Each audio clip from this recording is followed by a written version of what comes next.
Hi everyone, this is Sagar Shah, and we have some very good news from Lausanne in Switzerland, where the women's Grand Prix is taking place. Harika beat the world champion Ju Wenjun. What is very interesting to see here is that Harika outplayed her opponent from an equal position, and this is what is going to be the topic of our discussion today.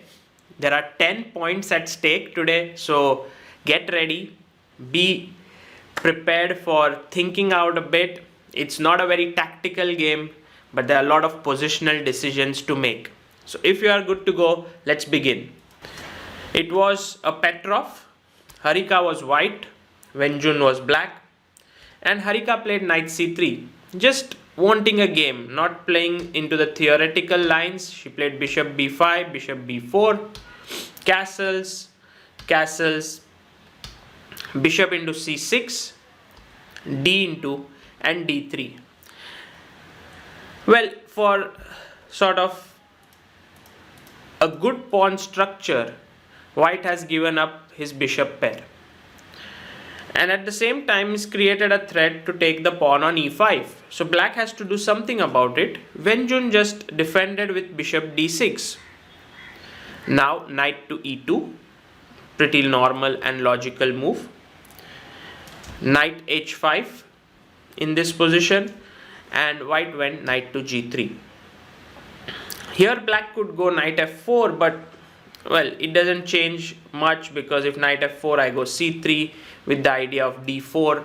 It looks like a fine position for black. Black took, and here's my first question to you: what would you recapture it with? Right, so the most common move is always h into g3, because you want to capture towards the center.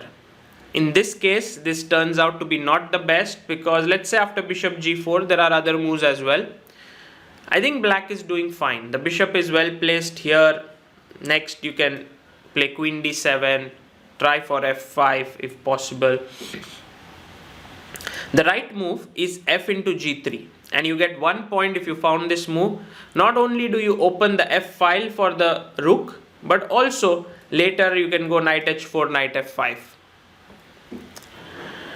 Okay, f5 was played in the game. Wenjun felt that she should stop these ideas, and here Harika played queen to e2. Just a sample line I want to show you is that if you take bishop f5, and now a very good position would be if you can get knight d2, queen e2, knight e4, bishop e3. This would be the dream position. But somehow black is just very quick, check, king here and queen d5. And you will see that white is just very, very passive. Everything is undeveloped, while black has connected the rooks, has the bishop pair, and is better. So queen e2 was logical. Take, queen e7, bishop e3, bishop e6, and here we reach a position after knight g5, h6, take. And I want you to assess this position a bit. It's not a question for you, but just to understand what's going on. Who do you prefer in this position? Well, if you think very concretely here, it turns out that the position is roundabout even. But if you think in terms of long term what's happening, you will feel that white has a small edge. First of all, this pawn is fixed to the same color of the bishop. So the black bishop is slightly worse than the white bishop on e3. Black has a majority on this side of the board, which is sort of not so relevant because it's a double pawn here. White has a majority on this side of the board, which is also very difficult to mobilize because of the double pawns. So roundabout you can say a very, very small edge because of owing to the difference in activity of the bishops. This is how I would assess the position. White went b3, very good move I would say. First of all, removing the threat of queen into a2 after the rooks are exchanged on f1. And secondly, also putting the pawn on a light square. Now, Wenjun played a5, and here Harika went a4. The rooks were exchanged, and this is my second question to you: what should black play here? Now be careful. Be calm. This is, I think, one of the most critical moments in the game, and if Wenjun was in good form, maybe she would have found it, but in the game she did not. Good. I hope you've thought about it. And in the game, rook f8 was played, but this is not what gives you a point. In fact, this is a bad move, I would say. The right move is to go for activity. As I mentioned, this is another pawn fixed on dark square here. So going into an endgame doesn't make sense. You must go for activity and b5. If you found this move, excellent work. White can take this pawn, but then you go a4. And if ba4, you take with the rook, and now you're threatening to take on e4. This is very good compensation. You can even go rook c4, queen c4. Black is doing completely fine. If here to a4, you take on c6, then I can take ab, cb, queen b3, and once again this c6 pawn will fall at some point, and again it will be equal. If white tries to be ambitious and plays the move rook a1 here, then a3, b into c6, and although white is 2 pawns up here, this pawn is a huge monster, on a3, and I think black is again doing excellently well. c6 will fall, just a pawn down, but the a3 pawn is very strong. So all this points out to b5 being a very strong move. Rook f8 was not so great. Harika played rook f3 when actually she should have just taken the rook. And here's my next question. Now this one is not going to be for a lot of points because the idea is similar to the last one, but half a point. So if you get this one, it will be 2.5 points for you. So what do you do here with black? Right, it's very important to engineer this break, and therefore rook to b8 would have been a nice move. I think black is doing fine. Next move b5 and gets the counterplay in the position. Bishop e7, takes, and now g4 was played, and I have my half a point question once again. What should black play? Right, when I give you half point, the move is the same one. b5 should have been played once again, because after take, queen b5, you have queen into g4. This pawn that was moved up ahead was hanging. And well, here white is a pawn up, but white is not even a pawn up here. But if you take this pawn, I can give a check on d1, and then I can pick up c2, and I have sufficient play.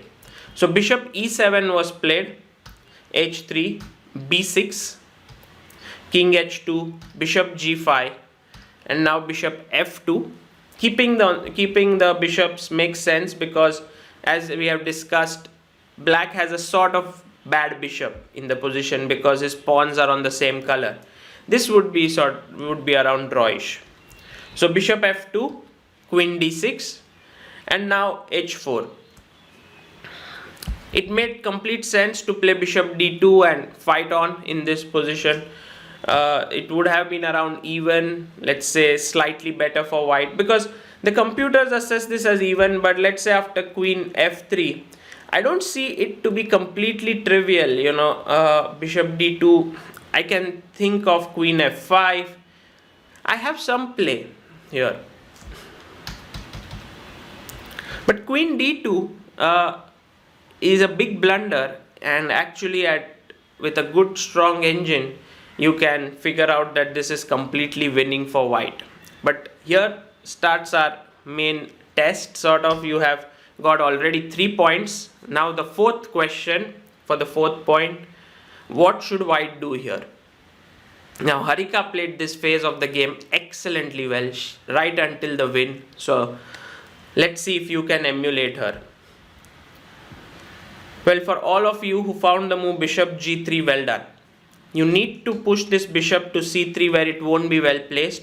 If you go bishop f4, I can just take, and a nice move would be h5, first fixing these pawns here, and then after king f7 play g3, exchanging the pawns, and this is a winning endgame.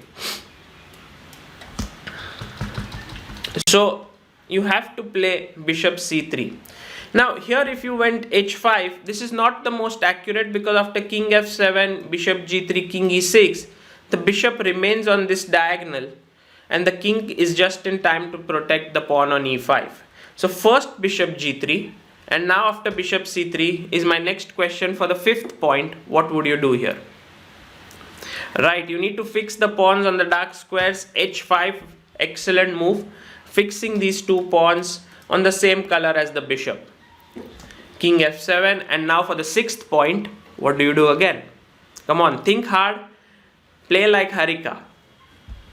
Yes, you have fixed the pawns, you also have brought the bishop to a bad square here on c3. So the next part is to play bishop h4, threatening to win a pawn.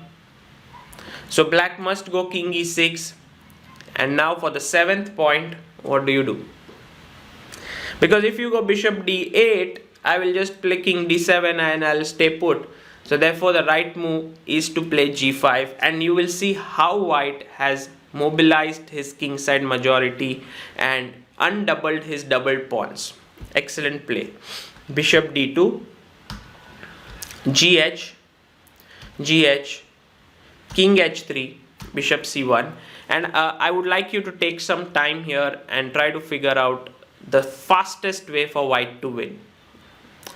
Harika wasn't able to find this in the game. She found a more slow and sure way to win, but I think the win which I will show you here is also is very nice, and just shows that white can play precisely and convert this position. Right, so the move is first to go g4, bishop d2, you have to keep an eye on g5. Now go bishop d8, attack the pawn on c7,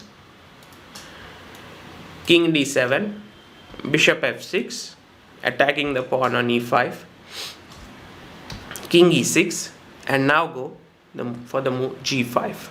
Very strong play, and the point is after hg, you go bishop d8, attacking this pawn, and the key element is that after king d7, you just play king g4.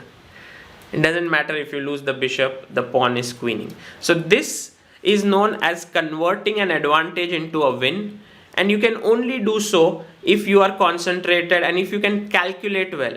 All of the times when you have missed a forced win in a position is because when the right time arrives, you are not able to calculate well.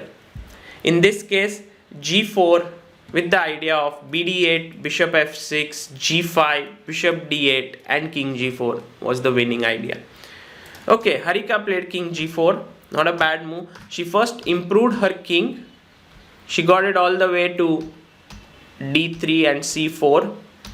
And now she repeated, she was kind of tiring out her opponent, and now she went for the move c3, bishop e3, b4, and here black took. If black didn't take and played bd2, then white can take king d3 and play c4, and later the bishop will come here and pick up this pawn.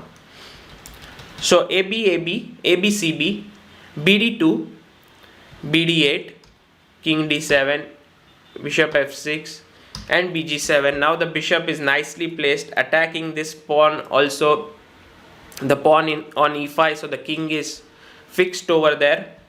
King D6, and now my ninth point question, what do you do here as white? How to make the final progress? Right, you have to sacrifice something, and A5 is the right move. You give up a pawn and then you pick up, you could even pick up H6 and win this game. This is also a winning position, but G5, King E6, G6, and now I wanted to make it a round figure, like 10-point quiz. So I kept this last point for you. Very easy one, white to play and win. Bishop takes E5, and now Wenjun played bishop E3. You take on C7, King F6, check, and BD4, and black resigned.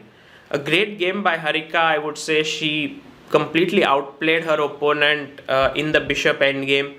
But definitely the big mistake here was queen coming down to D2. Wenjun should not have played that. She could have held the game otherwise.